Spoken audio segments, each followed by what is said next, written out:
Good afternoon po. Good afternoon. Welcome to DPWH Sorsogon 2nd District Engineering Office, Payawin, Gawad, Sorsogon. Scheduled for today's pre-bid conference are the following: 25 FL0016, Construction Improvement of Access Road leading to declared tourism destinations, trip Bulan-Matnog to Santa Magdalena-Bulusan Road leading to Bulusan National Park, Matnog section at Matnog-Sorsogon Package 1, and 25 FL0003, construction of road at Barangay Poblacion, Barcelona, Barangay Sagrada, Bulan, and Gawad, Kalinga Village, Barangay Salvacion at Irosin, Sorsogon, Cluster 3. Today is October 15, 2024, and present here are the following: Erwin S. Encinares, BAC Vice Chairman; Chloe F. Valeros, BAC Member; Bernadette B. Laguna, TWG Head; Glenn Alinicio, BAC Secretariat; Nathaniel B. Alegre, BAC Secretariat; Russell Joy Pierocha, Planning Representative; Leia E. Contreras, BAC Member; and Levi Pura Jr., BAC Member. Mr. Vice Chair, meron na po tayong quorum and wala po tayong representative from contractor. Okay, good afternoon.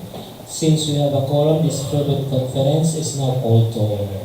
And the agenda for this pre-bid meeting are as follows: the basic contract data, guidelines in submission of bids, requirements of bidding documents, eligibility criteria, the documents to be submitted by the bidder, including the technical and financial proposals, criteria and procedures for eligibility check, preliminary examination of bids, detailed evaluation of bids, post-qualification, and award.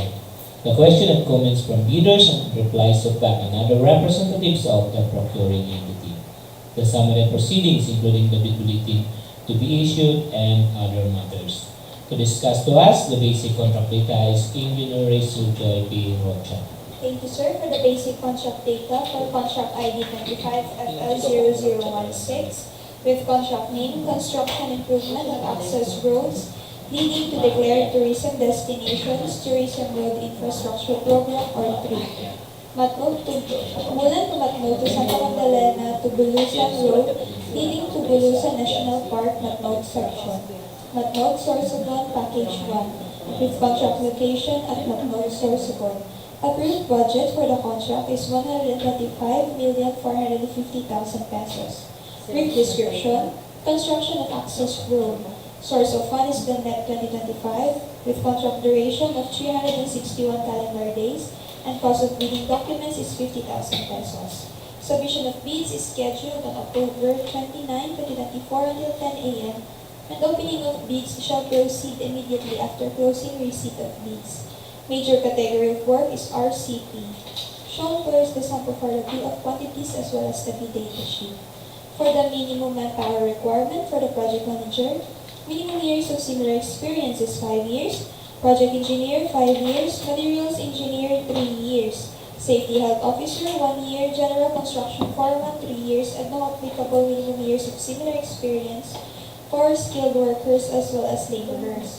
For the minimum equipment requirement, for the applicator machine, required number of units is 1 unit, backhoe 1 unit, bar cutter 1 unit, bar bender 1 unit, bulldozer 1 unit, cargo truck or service truck 1 unit, chainsaw 1 unit, concrete batch plant 1 unit, concrete saw 1 unit, concrete sprayer 1 unit, concrete vibrator 2 units, dump truck 2 units, giant sealer machine 1 unit, leading machine 1 unit, motorized road grader 1 unit, 1 ladder mixer 1 unit, bay loader 1 unit, blade compactor 1 unit, telescopic man lift 1 unit, transit mixer 4 units, truck mounted crane 1 unit, vibratory roller 1 unit, water truck or pump 1 unit, low bed trailer truck 1 unit.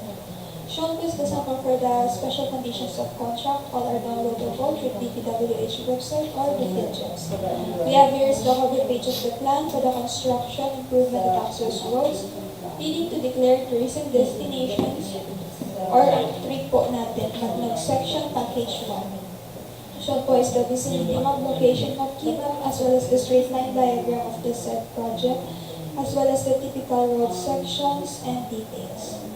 Proceeding, we have contract ID 25FL0003 with contract name, construction of road at Barangay Poblacion, Barcelona, Barangay Sagrada, Bulan, and Gawad, Kalinga Village, Barangay Salvacion, Irosin, Sorsogon, Cluster 3. Approved budget for the contract is 29,700,000 pesos.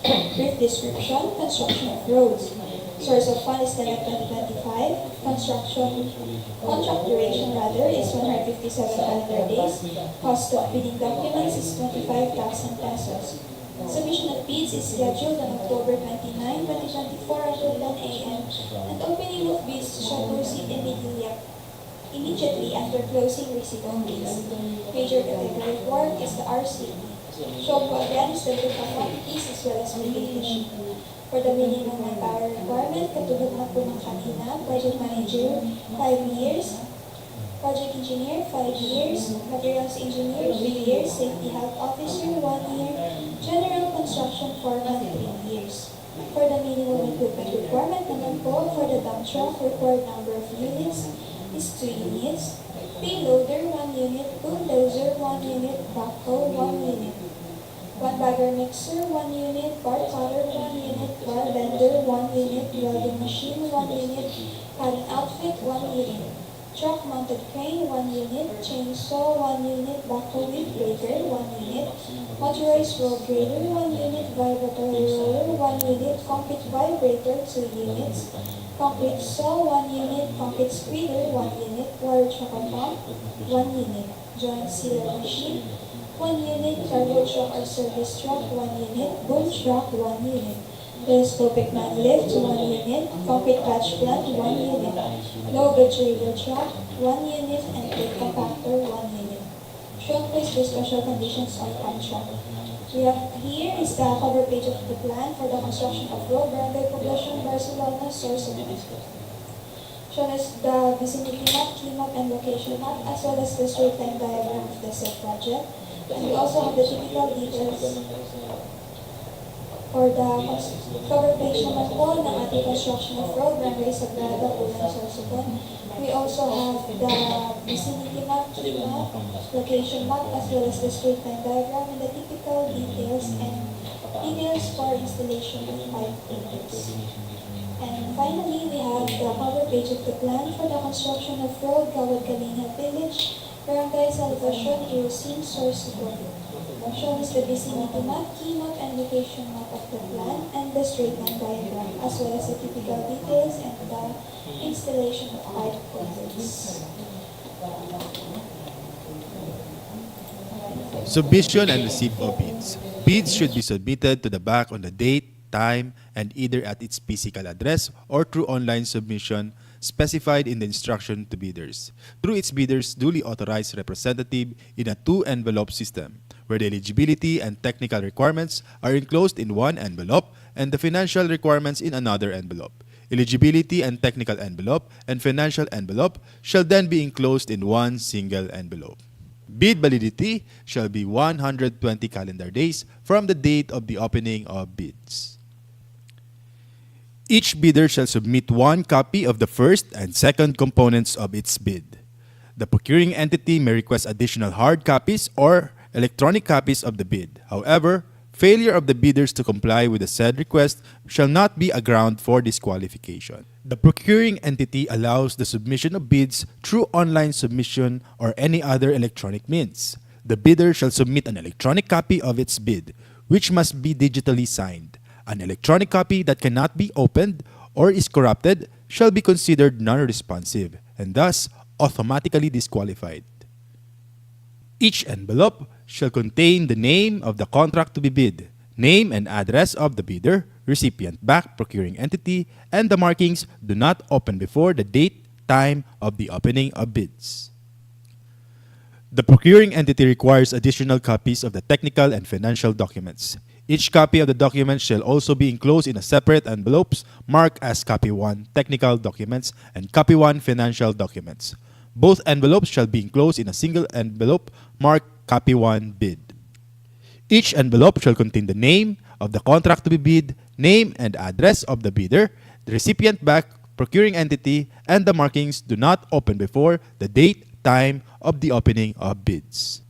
Unsealed or unmarked bid envelopes, or in case of electronic bid submission, not in compressed archive folders, and are not password protected, are rejected. Improperly sealed and marked bid envelopes, or not properly compressed and password protected, will be accepted, provided that a bidder or its duly authorized representative shall acknowledge such condition of the bid as submitted. The BAC assumes no responsibility for the misplacement of the contents of the improperly sealed or marked bid or its premature opening as per Section 25.9 of the IRR. Electronic submission and receipt of bids.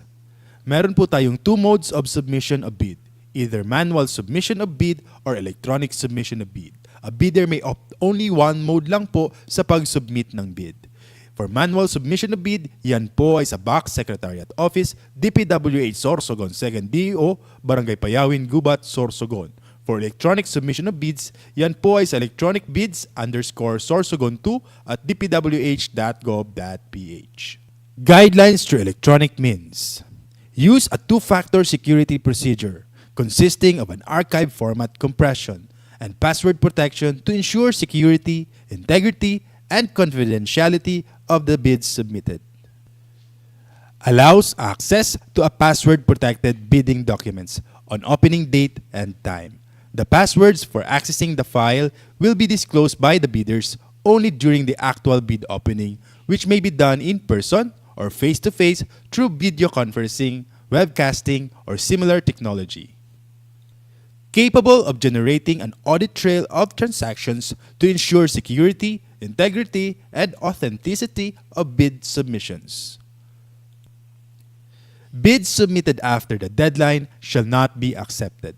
The BAC Secretariat shall notify in writing all bidders whose bids it has received through its PhilJEP's registered physical address or official email address within 7 calendar days from the date of the opening of bids.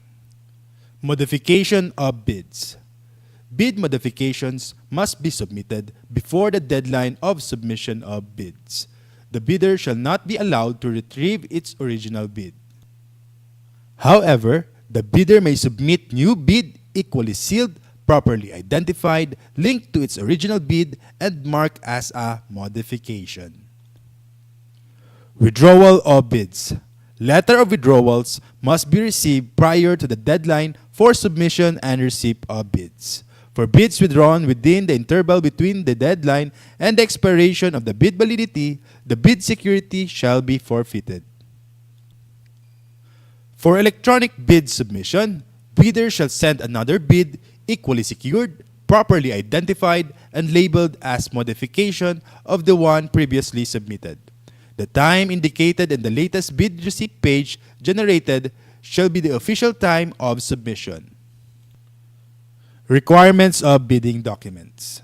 The following documents are posted in the DPWH websites and PhilJEPs to aid our contractors in preparation of their bids. The following documents are invitation to bidders, instruction to bidders, general conditions of contract, special conditions of contract, bid datasheet, drawings, bill of quantities, and sampled forms. Eligibility criteria. To be eligible to participate in the bidding of the said projects, a bidder must be a duly licensed Filipino citizen for sole proprietorships, partnerships duly organized under the laws of the Philippines, and of which at least 60% of the interest belongs to the citizens of the Philippines, corporations duly organized under the laws of the Philippines, and of which at least 60% of the outstanding capital stock belongs to the citizens of the Philippines, cooperatives duly organized under the laws of the Philippines, or persons, entities forming themselves into a joint venture as per Section 23.4.2 of the IRR. Foreign bidders may be eligible to participate in accordance with the guidelines issued by the GPPB as per Section 23.4.2.2 of the IRR. Bidders must have a valid pickup license, must have a single largest completed contract that is similar to the contract to be bid, at least 50% of the ABC. Contractors under small a and small b categories without similar experience, provided that the cost of the contract to be bid is not more than the ARCC of registration. Bidders must have an NFCC at least equal to the ABC. Eligibility and technical documents to be submitted by the bidders. We encourage our bidders to enroll in the civil work application to facilitate the fast evaluation of their eligibility. However, if they have not yet enrolled in the CWA, these are the documents they have to submit. Class A legal documents, PhilJEP Certificate of Registration, Mayor's Permit TTI Tax Clearance. Number 2, PCAB License and Registration. Number 3, Statement of all ongoing government and private contracts. Number 4, Statement of single largest completed contract. Number 5, Computation of the NFCC.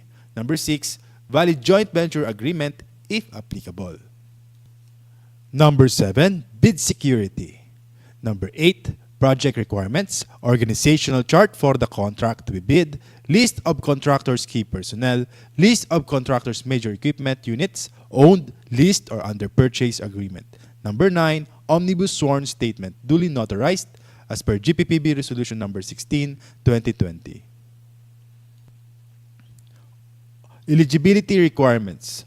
All bidders shall upload and maintain in PhilJEPs a current and updated file of the following Class A eligibility documents under Section 23.1 and 24.1 of the IRR.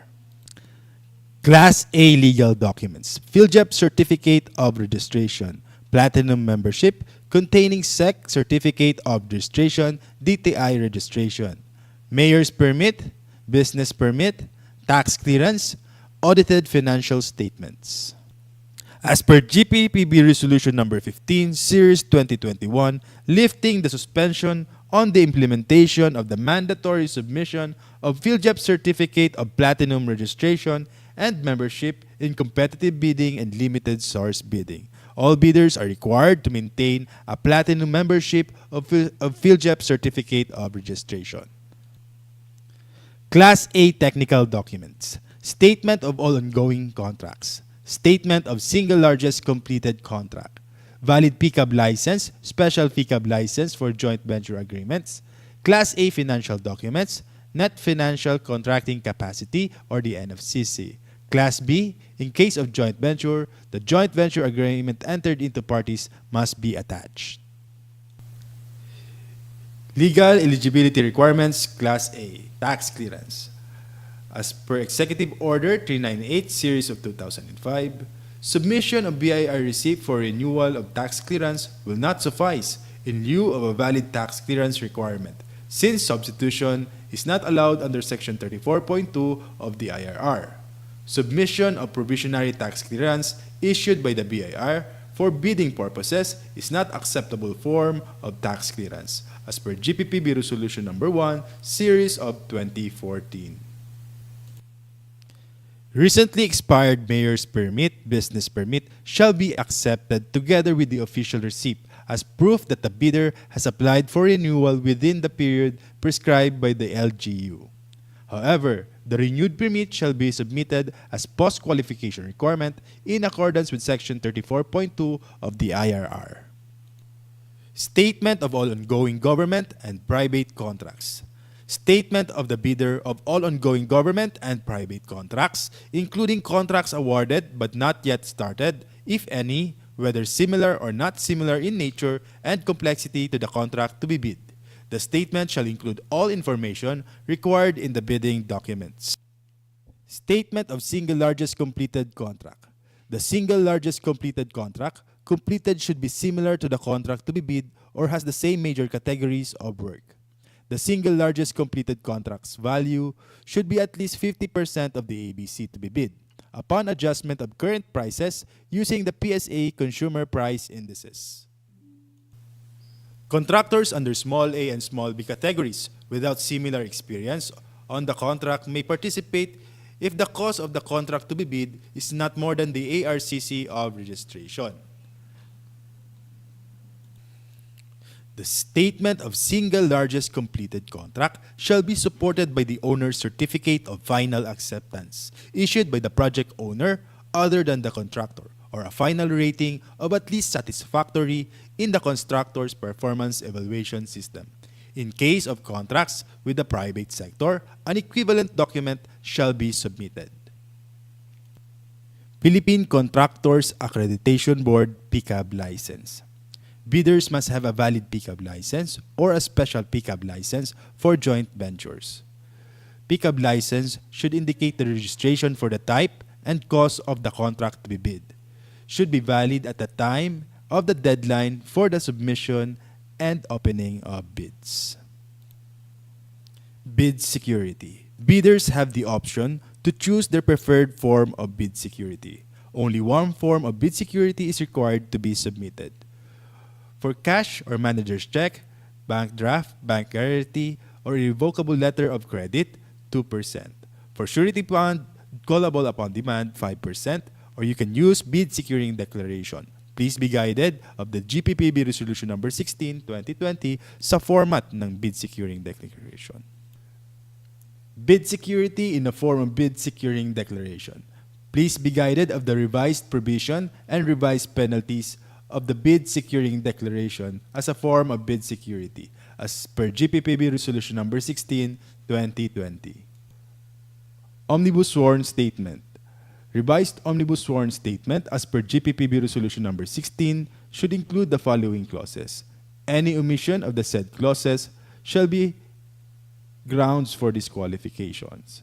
The clauses should include the non-inclusion in the blacklist, authenticity of documents, verification authority, signatories authority, disclosure of relations, responsibilities of bidders, labor laws and standards, non-payment any commission, amount, fee, or any form of consideration in relation to any procurement project or activity. In case of advance payment was made or given, failure to perform or deliver any of the obligations and undertakings in the contract shall be sufficient grounds to constitute criminal liability. Second envelope, financial proposal. The second envelope shall contain bid form, summary of bid prices in the bill of quantities, detailed estimates including a summary sheet indicating the unit prices of materials, labor, and equipment, cash flow by quarter, month, and payment schedule, other documents required in the bidding documents.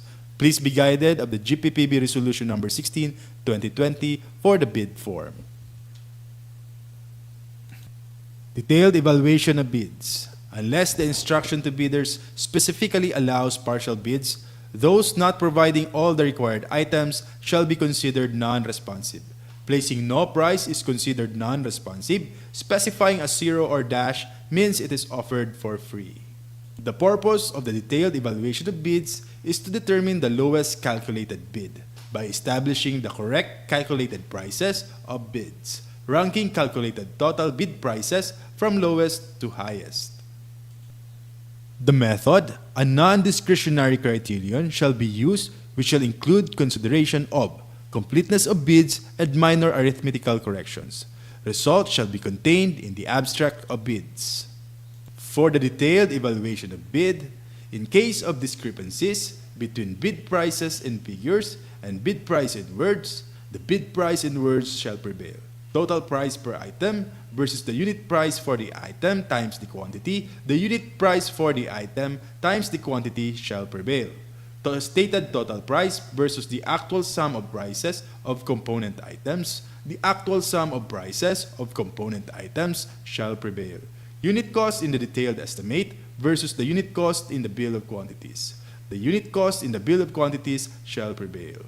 Reminders to all the bidders of our no-contact rule, prohibition of communication with bidders from bid evaluation until award of contract.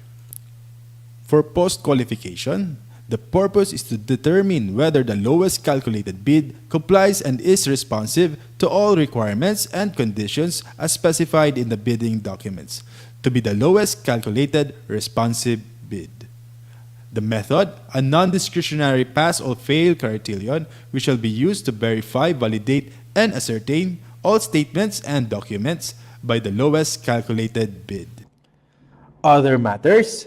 In compliance with Department Order Number 28, Series of 2024, three-strike policy in the procurement of infrastructure, goods, and consulting services. Bidders are reminded of the classification of offenses that triggers the three-strike policy and exceptions.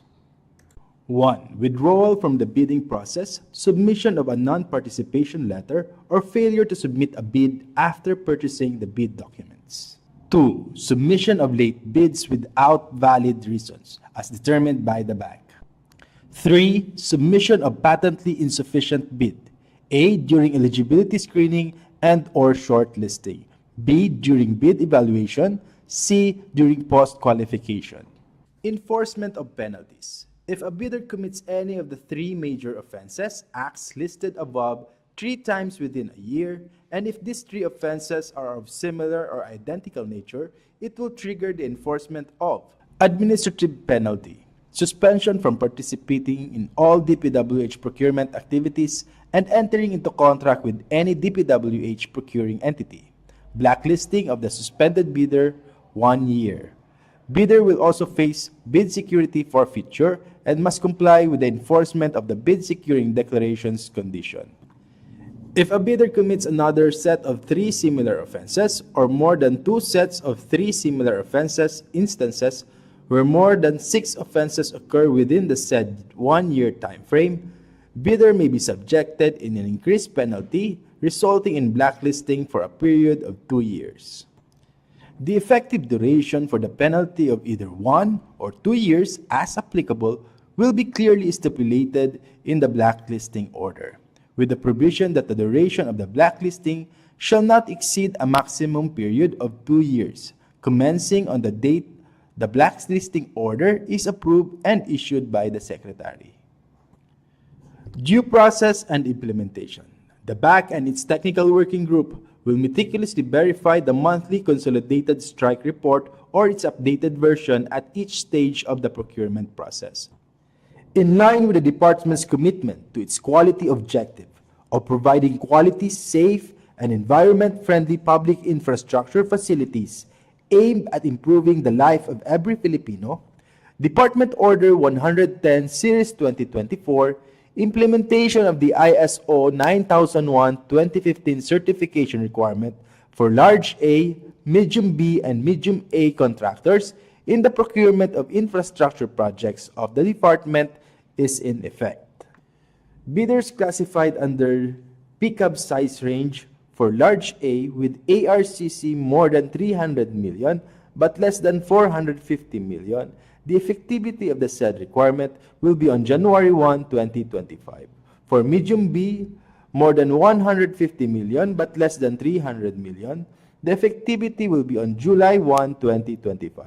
And for medium A, with more than 30 million but less than 150 million, the effectivity will be on January 1, 2026. Department Order 118 Series of 2024. Guidelines on the accreditation and assignment of contractors and consultants project engineers. Assigning only qualified and competent project engineers of the contractors and consultants in the implementation of DPWH projects shall be observed. Bidders are reminded of the following classification and limits of assignment. Project Engineer 2, 10 contracts located within the same province for simultaneous assignment, each costing more than 150 M.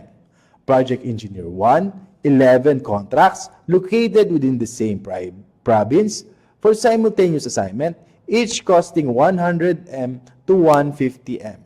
Provisional Project Engineer, 10 contracts located within the same province, simultaneous assignment, each costing less than 100 M. Guidelines on the implementation of early procurement activities, EPA. Prospective bidders and all concerned are informed that this procurement project is undertaken through early procurement activities, EPA, pursuant to Appendix 31, Guidelines on the Implementation of Early Procurement Activities of the 2016 Revised Implementing Rules and Regulation of RA 9184, updated as of January 15, 2024, and GPPB Circular Number 6, 2019. Due process and implementation. This shall include, but not limited to, the rules and procedure of EPA, fixed price rule in procurement, extension of bid validity and security, validity of eligibility requirements prior to the award of contract, conditions of award, and date of earliest delivery.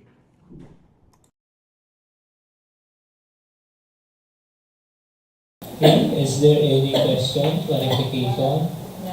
Okay, hearing none, this preview conference is now adjourned.